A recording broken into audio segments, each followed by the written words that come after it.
All right, guys, welcome to the Successfully Unemployed Show. I am super excited to have you on my show today, and I'm very excited to have my special guest on today. Now, as we talk about everything in entrepreneurship, to having side hustles, to quitting that job, that just over broke job, there are so many ways to do it. And I brought on an expert in finances as well as YouTubing and blogging and everything else. I have Jeff Rose here with me today. Jeff, thank you so much for being on the show. Yeah, man. Thanks for having me on. Now, Jeff, tell us exactly how do you make money to provide for your family without having that just over broke job? It's fun to say, like, now my primary source of income is a combination of a few things from my blog at goodfinancialsense.com. That's a personal finance blog that I started over 12 years ago.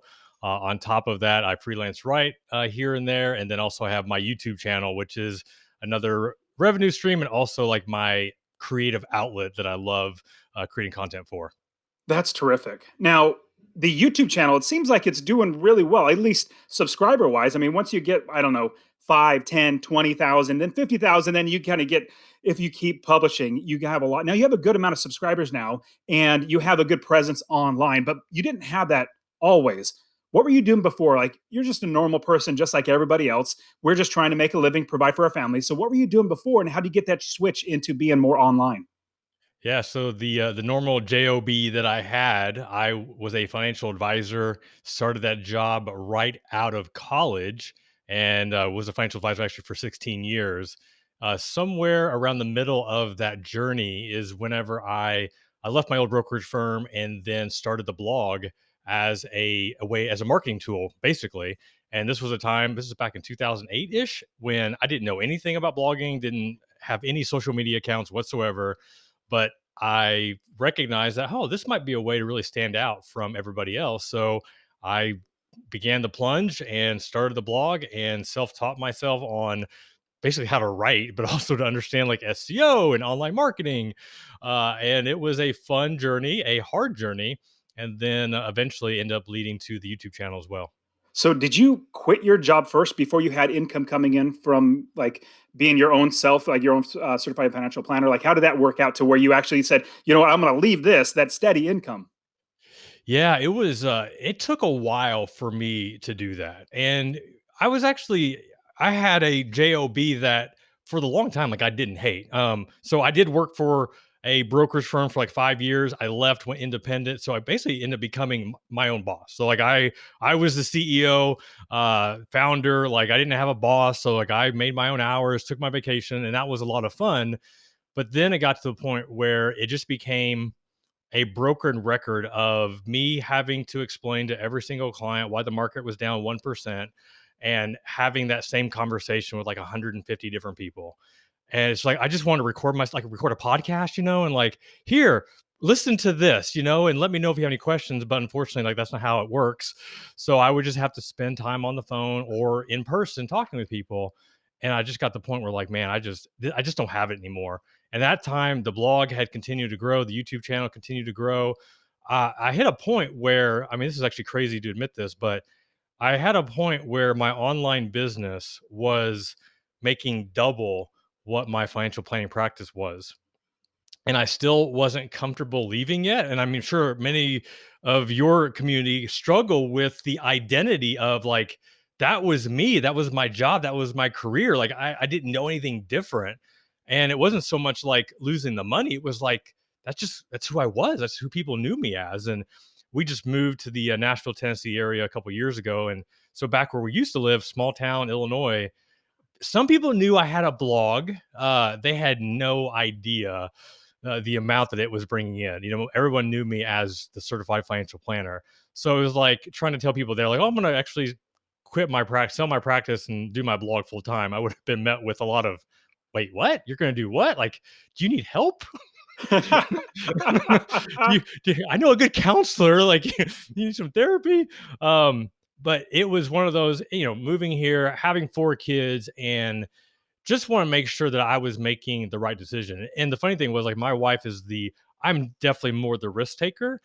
And she had a lot of fear in selling, getting rid of the brick and mortar business and replacing that with the online business. But it finally reached this point where I remember I got a call from a client. It was one of those like piddly issues, but yet like it took like 45 minutes out of my day, ruined my flow. And I just remember like just being in this bad mood of like, oh, I'm just tired of dealing with this stuff. And she's like, so let's sell it. I'm like, wait, Wow. are you still my wife? Like, where did you get? Are you an alien that got with my wife's skin?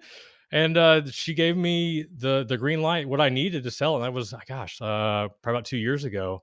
And then began that process of finding the buyer, getting rid of it, and then started focusing on the blog, YouTube, full time. And it's been fun. It's been a fun journey. I love that story, and my wife is definitely not a risk taker. Her dad was a teacher, and her mom was a stay-at-home mom, and so they were like, "Just get a job and work that forever, and then you'll be fine." And here I come along, a very big risk taker, and I say, "Hey, honey, I want to invest in real estate because that's how I make my money is through real estate."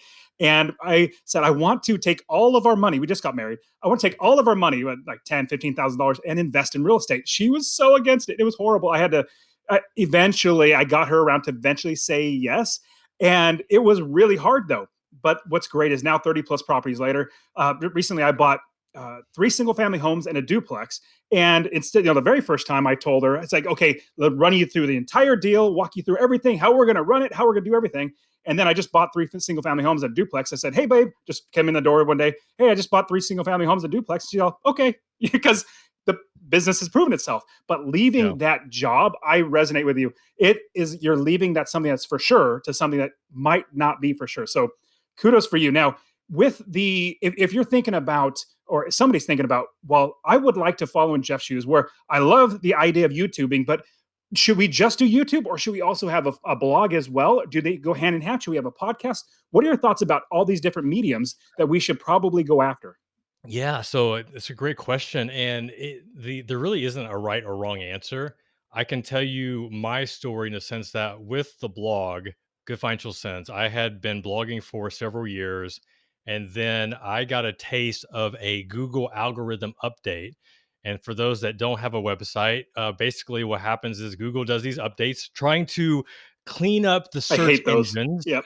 Uh, um, and this was like the first time that I was aware. I remember I was so excited because like once again, I had no idea what I was doing. I was just like ready aim or ready fire aim and just like figuring things out. And I was getting like over 100,000 unique visitors a month, just by grinding it out and figuring it out and guest posting and all this stuff. And then April 11th, I forgot what year it was, but I remember the date. I remember that went into Google Analytics and saw that my traffic dropped like 75% Oh, overnight, just like oh, that. And I always share the story because for those that aren't aware of this, Google does not have like a 1-800 crisis line. They don't have a suggestion box. I can't send an email and say, "Hey, I lost my traffic. Do you know why? Can you tell me what I need to do?" And like I was clueless. Like I wasn't doing anything illegal. Wasn't like buying backlinks or anything like that. So I just remember like I took like a 2-week break. I'm pretty sure I went in a dark corner and cried for a little while, and I asked myself, like, okay, why am I doing this? Like, what's the point of me doing this? And yeah, it was because at the time it wasn't like the main thing. So, I mean, the financial planning practice was the main thing, but like, I still had this belief like that there is something here, like, there is something bigger than I could ever imagine. And I can't give this up, but it has to go back to what is the motivation? What's the passion behind it? And it was helping people. I just felt like I had some experience, some knowledge to share. And, God gave me a gift to be able to put that online. So then I just asked myself, okay, so what I was doing before worked for a while, but, it ain't working now. So what do I need to do different? And that's when I thought, like there really is no other financial planners that are doing YouTube or doing it well. And I thought, okay, I had a goal of like creating like one of the best financial planner blogs. Let me go ahead and just add the YouTube channel on top of it. And so kind of like a roundabout way of answering your question, at first in the beginning, I think you do have to master a platform. If it's video, if you're good on video, if you love sitting in front of a camera and talking and not getting nervous, and you don't beat yourself up too much because you keep stuttering or messing up. I mean, I can't tell you how many times it will take me to say like one sentence, like it's just almost laughable. If you are comfortable in that, you thrive in that, like YouTube is a great space. If not, but you enjoy talking, that's podcasting. But I think either way, like you do need a main hub. And I think having a website naturally just makes sense. because when people are trying to search for something, if you just have a podcast and you don't have other content to share, like just on a website, I just think you're missing something. So I feel like you need at least both, either a website blog and a YouTube channel and a podcast if you truly want to do it well. I like that idea. Now, it does sound like it might be a little daunting to have a blog, a podcast, and a YouTube channel, maybe even something else. Like you might put things on TikTok. Like, do you have to create brand new content for each one of those? Like something new for the podcast, something new for the articles on the website, and something new for the YouTube? How do you actually make sure you have enough content for all of those? That's a great question. So the cool thing is that what I finally learned, and this took me a longer than I would like to admit to figure it out. But for me, it typically was I would write the blog post, and then that would basically be my outline for a video. But that still takes a little bit more longer. So now, kind of like reverse engineered it, where I come up with the video idea, put down some notes. Like I don't script anything out other than like maybe the intro now, just trying to be more strategic in that. But as far as like the outline, I'll just have my main bullet points and then I just talk it out. And then you could send that video, or if you want to pay to have it transcribed, and then you could have, like right now, I have a writer then take that video and turn that into a written blog post. And you could do the same thing for a podcast. You essentially, I tried doing this, it can work, but actually just sitting at my computer desk, I did this with a few videos where I would record on video me talking it out, also using my podcast mic, where I was trying to record a video and a podcast at the same time.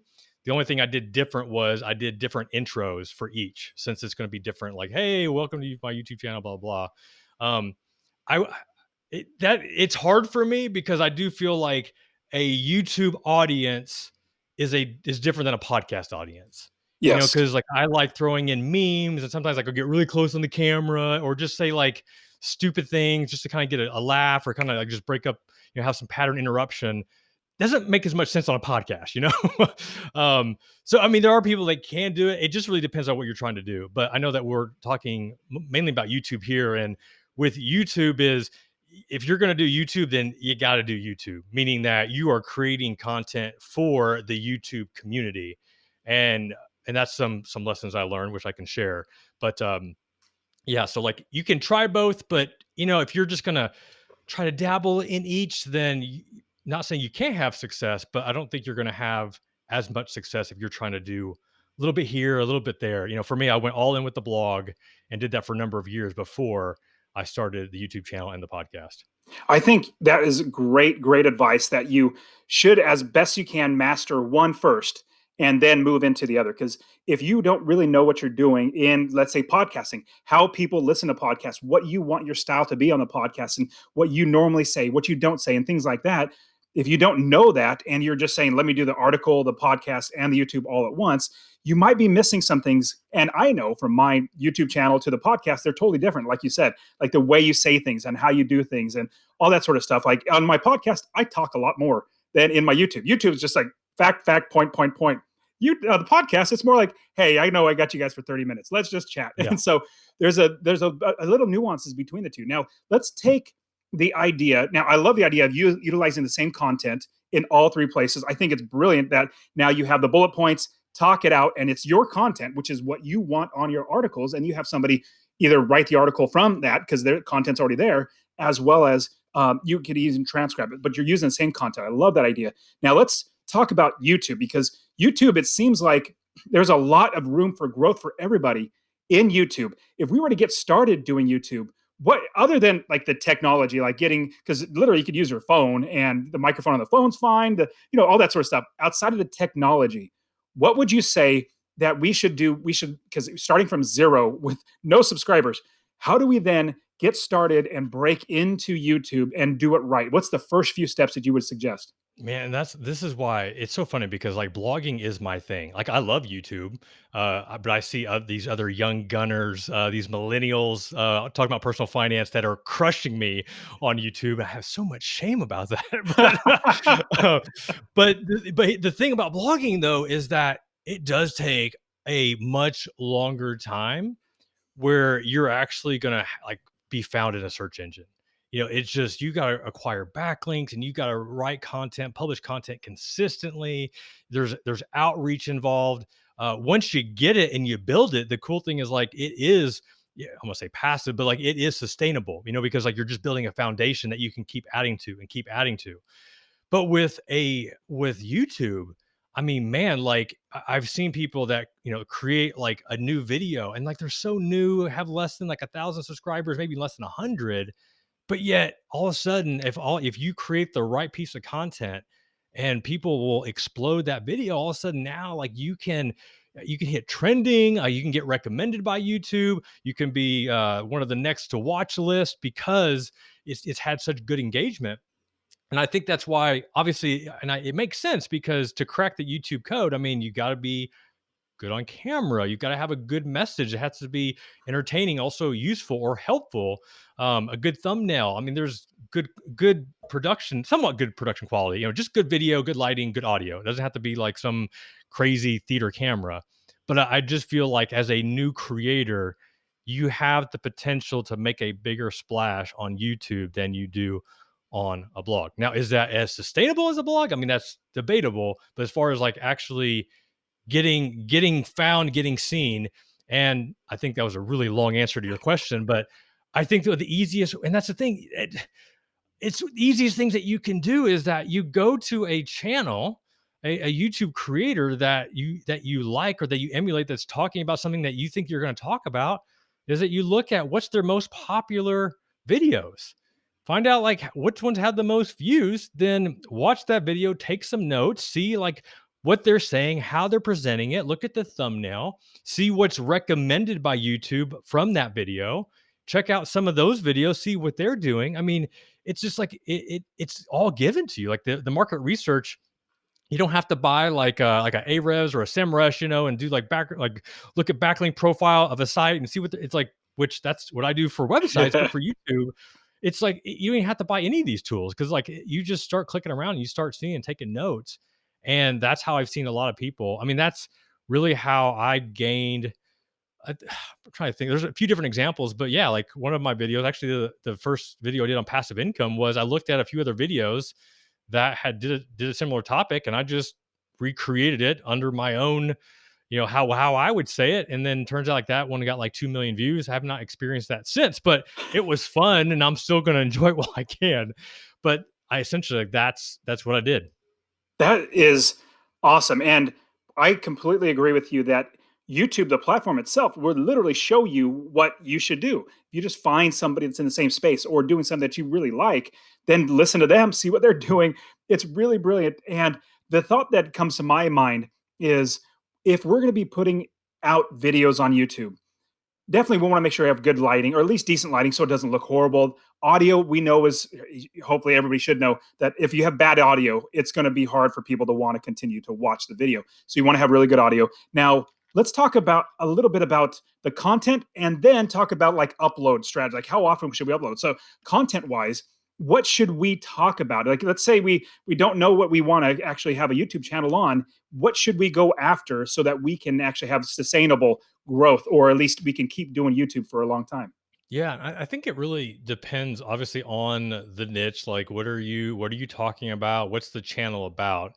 Um, Talking with Tim Schmoyer, who has a YouTube channel. I think it's I want to say Video Creators, but that's not him. I don't think. I think that's somebody else. Sorry, Tim, I forgot your YouTube channel name. But talking with him, he was the one that enlightened me of when you're creating videos, think of creating videos under a playlist, almost like a series, almost like I guess like a podcast season.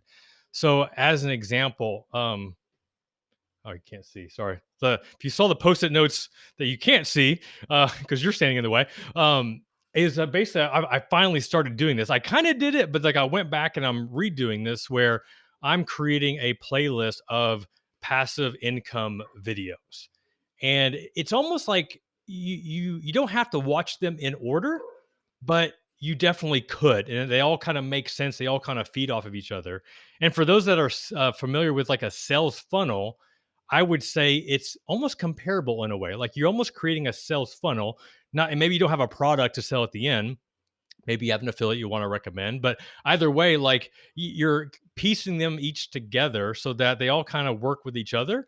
But the whole point of doing that is when you have that playlist, when you start creating content with that playlist mindset, when somebody comes to your channel and you have, let's say it was 7 videos that you were going to do and you finally got them all done, well, they watched that first video and hopefully YouTube's going to be kind enough to recommend the next video in your playlist. And then you watch the next video and the next video, and now they've spent a considerable amount of time on your channel consuming all that content. And those are just one of the key metrics, signals that Google and YouTube is looking at, engagement. How long are they staying on the channel? Are they watching more than one video? Well, if you've given them an easy way to digest that, because they came to watch a video on, keep using the passive income example, and now you've got 5 or 6 other videos that are similar but offering new content that they're also learning from, like, oh yeah, okay, so this is actually showing to us that this person came based off this, they're watching this or watching all of these. Maybe we need to start recommending these videos to other channels that have passive income videos, so now you start getting more views. Does that make That's sense? great. It sure does. And the next thought is, if we're starting to create content and we're trying to do somewhat of a series, how often should we actually be posting these YouTube videos? I know some people are like once a week, some people are like once a month. Like I know some big channels only do once a month, but they're phenomenal videos. But there are smaller channels that do multiple times a week. What are your thoughts if we're getting started? What's the best way to get the most traction, most subscribers, most views in the posting schedule? Yeah, I mean, I know, like, I look at myself and I compare myself with, once again, I've got 4 kids, and 2 puppies. So for me to create 3 well thought out, outlined, well produced videos a week, like some weeks, like that's a stretch. Which Is is that the like, goal? Is 3 the uh, goal? right now it's like 2 to 3. I got to a point about a year and a half ago where I had a goal of doing like 4 a week, and that lasted about 2 weeks. And actually, just to kind of give you a valuable lesson that I feel like I learned is, I it's so funny because I experienced the same thing with blogging, where I had, like, oh, I'm publishing 1 to 2 posts a week. Well, 1 to 2 posts is working out. I need to do 3. Oh, I can do 3. Oh, I need to do 4. 4. Let's do 5. And I remember, actually, it was the very first FinCon that I ever went to, where Meet Seti was the keynote speaker. And I just remember him. I don't know if it was verbatim, but I remember him saying something to the effect of, "You are not going to change people's lives posting a new blog 5 days a week. It just you're in the hamster wheel of death, and you're doing it for the sake of doing it. One, you're not going to help people. Two, you're going to get burnt out because it's just not fun."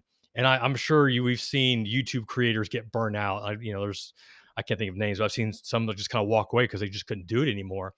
And I've ran into that same experience. So now it's, if I do 1 video a week, like, I'm okay with that. If I don't do a video a week, I'm I've learned to be okay with it. um, but I've also, so if you can find some sort of consistency that doesn't make you burn out, and it doesn't affect the quality of what you are doing, because I feel like I can directly see when there was a period last summer where I took some time off and wasn't publishing as much, and when I did publish, like, it just wasn't that good, and I was just like, oh, I just need to get a video, I just need to do this. And so I would do like a 3 to 4 minute video, not really scripted out, and just talked. And yeah, it was decently edited, and they didn't do very well, and they shouldn't have. And I feel like, in a way, YouTube has, I don't say punished me, but like, I've been kind of stuck in this YouTube algorithm purgatory for a little while. And so I kind of like the whole blogging panda thing, the algorithm update. I've just kind of had to take a step back and ask myself, like, why am I doing this? What's the purpose? And once I can get recentered and regrounded in that, and knowing that I have like a strategy on the playlist and the type of content I want to do, and what I want to go into it, I mean, it just gives me a greater peace of knowing why I'm doing it and what the point is. And I mean, typically, and I'm not saying it's always going to work out, but it worked out in the blogging space. And I can just tell by comments I've received from you and others, like in our FinCon YouTube Facebook group, that, I mean, they can tell the difference in the videos I've created here lately. And it's fun because like they can tell the passion that I have put into the videos. They can tell the time and dedication that I could put into those. And that means a lot, you know? I mean, maybe every single viewer doesn't get that, but eventually with time, I just feel like that those are the things that YouTube can't ignore because they can tell when somebody's heart, they can tell that somebody has studied YouTube, they understand the YouTube community, and they're pouring their heart and soul into it. Yeah. And for everybody listening, when Jeff talks about FinCon, it's the Financial Bloggers Conference. Really, really great conference. If you're into actually teaching anything on finances, like I teach real estate and I go there. And so I go there because it's about teaching people content online and any other way. So I am a big believer in FinCon. I think it's a great conference to go to. And so that's obviously where Jeff and I met through their Facebook group where they actually connect other YouTubers and they say, hey, you guys, brainstorm together, work together. Now, you were talking a little bit about the content, not necessarily the content like what you say, but like visually making it look quality. All of you, I'm gonna say all of your videos because I've only seen, or sorry, I have not seen all of your videos, but the ones that I have, I'm like, man, Jeff puts a lot of thought and work. He moves the camera, he puts his hand into the camera and pulls it away. He does all these creative things that I'm like, my goodness, my videos are so boring. It's literally just me talking like this and saying this, and my hands are moving. What would you say, like, is that a necessity? What are your thoughts about making it, I guess, what does quality look like to you? And maybe this is where I have a slight advantage because my oldest son is 13. My daughter is she just turned 6, and they don't watch TV unless like there's a sports game on. They watch YouTube. So I've seen all of these I won't say crappy, but just these YouTube videos of like just these, influencers are going out doing like the challenges and not so much some pranks, but so you just kind of see like what how are they staying engaged. And that's why I never would have thought, like, I get the idea of doing a jump cut, where you're just doing a cut to either zoom in, zoom out, just for pattern interruption. But I mean, they'll cut it like it's like it looks almost like, wait, did they mean to do that? But there is some intentionality. So it really, really depends on, once again, the style of content. So for example, if you're doing like a five ways to build passive income, to me, like it's shorter, it's succinct, you're getting down to it. But anytime, like if I'm recording, I just think, okay, I've been talking for maybe like a minute or 2 minutes, and I'll just take my camera and I'll just turn it, like a few inches, just so you can't, it's not a big difference, but it's just a subtle enough difference where the person watching, like, there's just like a click, like, oh, I mean, they don't realize it, but like it's pattern interruption. So that's why the memes, that's why, the change of background, which takes a little bit more work, have to be more mindful of it. And that was just watching, once again, other creators and seeing what are they doing, why am I so engaged in this video, like what are they doing differently that I don't do. And that's why, if you truly want to master YouTube, it does take looking at the competition. Like if you're trying to, I kind of think of like basketball. Like my boys have basketball. And I was like thinking, if you were wanting to learn how to do all the crazy dribbling between the legs and all that stuff, you don't know unless you watch somebody do it. And then you got to watch to learn. And then, well, then you got to try it yourself. Well, the same thing. Like I'm watching other creators and seeing, like the whole hand in the camera and just little subtle things. You're like, oh, I like how they did that. Just a little thing you can add that maybe the average person isn't going to notice, but it is breaking up their interruption that's keeping them. Because basically, what can you do to keep them engaged, keep them on your channel? Like, why are my kids watching this 15-minute video of these young people doing nothing? Seriously. It's like, wait, you like this? I don't understand. And it's so funny because I had my son, he watched one of my videos. I don't remember which one, but he's like, yeah, dad, I was watching your video on this. And yeah, I didn't finish it. It was kind of boring. But then he watched another video and he's like, oh, I watched this other video. And like, you had all these funny memes and stuff. Like, it was, I actually really enjoyed it. I don't know what you talked about, but I thought it was funny. I'm like, that's winner, winner, chicken dinner. There you go, man. That's hilarious, and I like the idea that as you are figuring out what's best for your style, you're looking at what other people are doing and incorporating that in. I know for me, like well, looking at your studio right now. So for everybody listening to us on the podcast, you can check this on YouTube, successfullyunemployed.co/YouTube, and you can actually see Jeff's office or his basically his studio. So everywhere you look, he could turn the camera and actually record. I mean, other maybe a certain area that's like right at the desk or something. But like it's a fantastic room. I'm literally in my bedroom right now. So we moved from California to Arizona, and I moved into one of my rental properties. The tenants were moving out. We wanted to move out of California, so we moved into the rental property. It's 1,250 square feet with my 4 kids and my wife, and so we're in my room right now. So I'm trying. I'm like, man, I wish I could just turn the camera, but then there's the bed right there, and so we'll eventually get to where we'll buy another house as soon as the market kind of calms down. But the other thoughts that I like that idea. Now you're also really good at getting people, at least it seems like, getting comments on your video. In fact, one comment it sticks in my brain. It was hilarious. It was something like, and it was a female that said this, says, Jeff, you are the best looking guy on YouTube. You are so handsome, or something like that. It was really straightforward. It's like, wow, Jeff, you got some admirers. How do you get people to comment like that? I mean, other than looking amazing like you, but how do you actually get people to comment like that? That is a great question. I think one of the things I do is after a video, actually when video immediately goes live, I will always post a comment and pin it where I am asking a question, and that's just an easy way to get people to say yes or no to something. Because once again, like you are looking for engagement.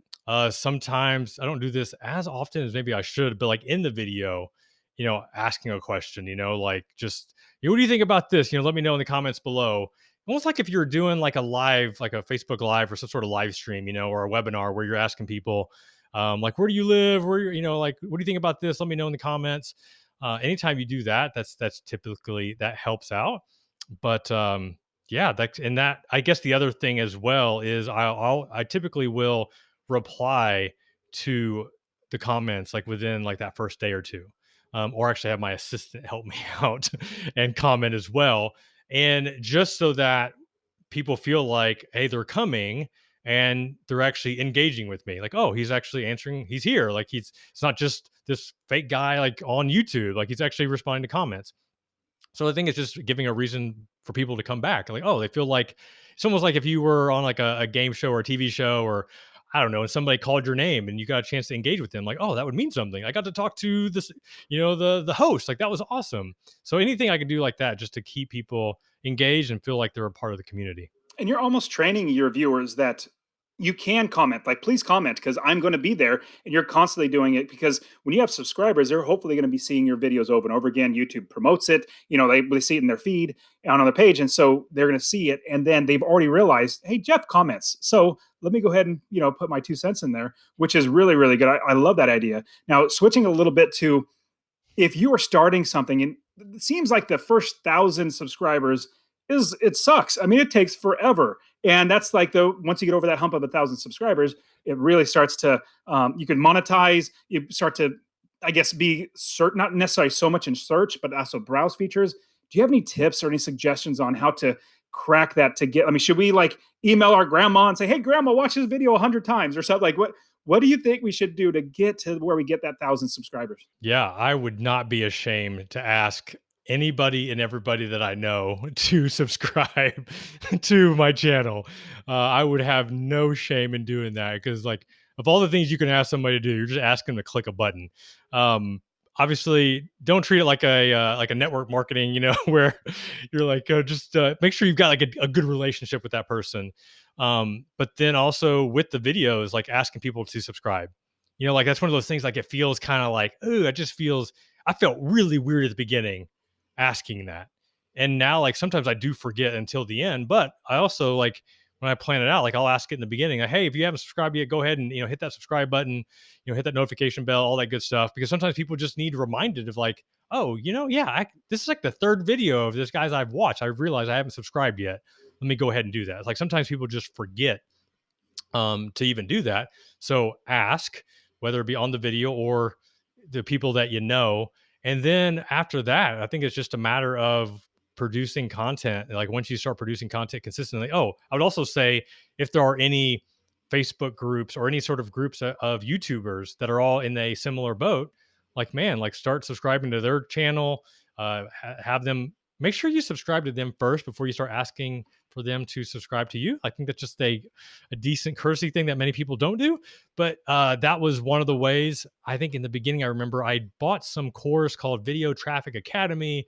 And in that course, there was like a Facebook group, all these people trying to start YouTube channels. And so we were helping each other out, subscribing and commenting here and there. And like that was like a nice surge. So when you can find like minded people that are all starting out, like that's a big help.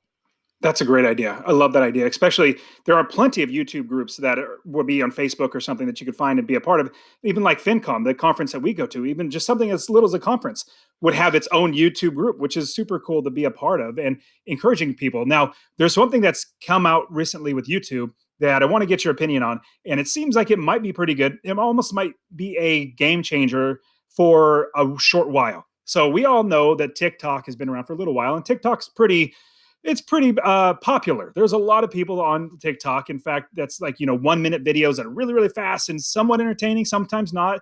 So YouTube is saying, hey, I'm going to get it on the game. Let me go ahead and have something called YouTube Shorts, where it's a 1 minute video. If you're on your phone, you can see the YouTube Shorts right there. You click on it, it's 1 minute.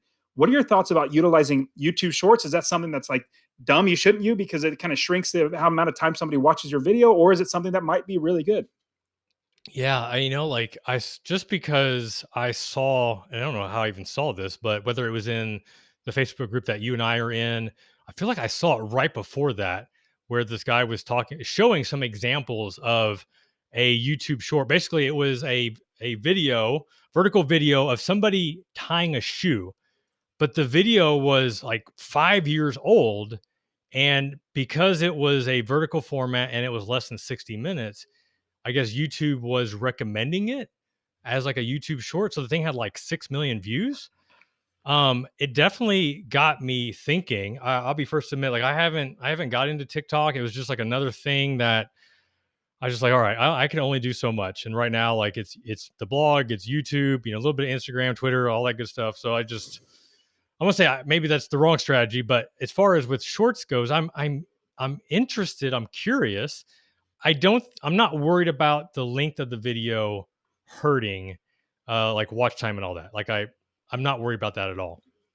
But I think if you have shorts, that feels weird, just weird saying that. So in conjunction with other normal YouTube content, I mean, I think that would be a nice balance of the two. So it's something that I will probably consider, just okay, can I do like a passive income video in 60 seconds? Like if there's something like that. I mean, I feel like that would be silly to not try. And I know like there's time involved and trying to think it out and all that stuff, but I will attempt a few just to see how it goes. Obviously, I'll be watching other creators, see what they're doing, and if there's anything that I can emulate.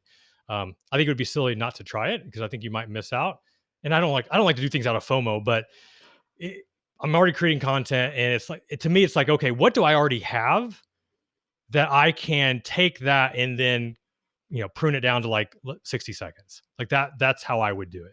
That'd be a great idea because you've already done the work. All is now is just clipping it up until you get to 60 seconds. Now I'm thinking with YouTube Shorts, it's perfect to put on TikTok. Now I went on TikTok because people were telling me, "Hey, you should be on TikTok. You should really be doing this." And I went on there for like maybe 2 days. I couldn't stand it. It's just not me. It's not my game.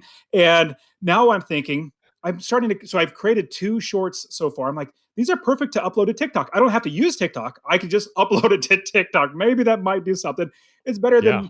better than not. I mean, it's Yeah. content created one time and then putting it in multiple places. Now, for me, I literally just made my first YouTube short on Monday, and today's Friday. And I don't get very many subscribers. I'm at 1,800 subscribers now, and in 3 or 4 days, I got 13 subscribers from one YouTube short. When most videos, it takes me like, I don't know, I get 2 or 3 subscribers in like 1 or 2 months from each video. So I was like, wow, that's pretty surprising. So I'm going to go that route, or at least I'm going to try test it out. I think it's a great idea. Now, Jeff, you give us so much great things. Let's jump into the rapid fire round. Are you ready? I'm ready. All right. So the first question is, you have given us lots and lots of great insights. Is there anything that we might have missed that we really should know as we are starting to become an influencer on, say, YouTube or articles or website or podcasts? I just think that I feel like this is something that a lot of people say, but if you haven't created any YouTube content yet, or if you have not written a blog post, and just be prepared that your first several videos and or blog posts are going to be horrific. You're going to think that they are so awesome because you spent so much time and energy writing it or producing it, but in the grand scheme of things, it's going to suck, and that's okay because we've all created content that is just bad, really bad. I haven't deleted all of it. I've deleted some of them. But if I look back at some of the old videos that I did, I mean, they are cringy, and that's okay. But that's how you learn. You put it out there, you get the feedback, and you just keep improving, keep improving, keep improving. That's great. Now, if you were to go back and give your younger self any piece of advice, business, life, or whatever, what would it be? Man, I would have told myself to start like a YouTube channel and a blog a whole lot sooner. I do know that. I know with YouTube, one thing I would say, there was a stretch where I produced content that I remember, like, I was answering questions, which is a good strategy, but I wasted like the first minute and a half of trying to be cute and funny and just saying some really random stuff. And I remember somebody left a comment and just said, you know, the video starts at the 145 mark, something like that. And I remember my internal response was like, well, screw you. Like, if you want to watch my videos, and you watch my videos. Otherwise, like, I don't care. And I was missing something. I totally missed this. But now I recognize, like, you have to respect people's time. If you have a video that you're trying to show them 5 ways to buy a rental property, then don't jack around for 2 minutes saying about fluffy stuff that has nothing to do with the title and the purpose of that video. Unless there is a story that's a good segue into what you want to share, that's different. But like, I don't even know what I was doing, trying to like make corny jokes and, hey, look at me, do do do do. So just respect people's time. The other thing I would actually, no, I'll just leave it at that. Respect people's time. Awesome. Now, what is one nonfiction book, could be business or life or anything like that, that you would recommend for us? Like, I'm looking over, I have my top 10 books over here, and like Rich Dad Poor Dad is the one I typically always recommend. I mean, it was the book that really just changed the way that I approach business, way that I approach, my life. Tim Ferriss' 4 Hour Work Week is also in there. Here recently, I am reading or listening to the Wright brothers book. And it is just fascinating to learn about these two brothers that came from nothing. They had no money whatsoever. Everyone thought that they were crazy for trying to create an airplane. And for 4 years of failed experiments and putting all this money into this project, the first time they took flight, I think they flew for like 60 feet.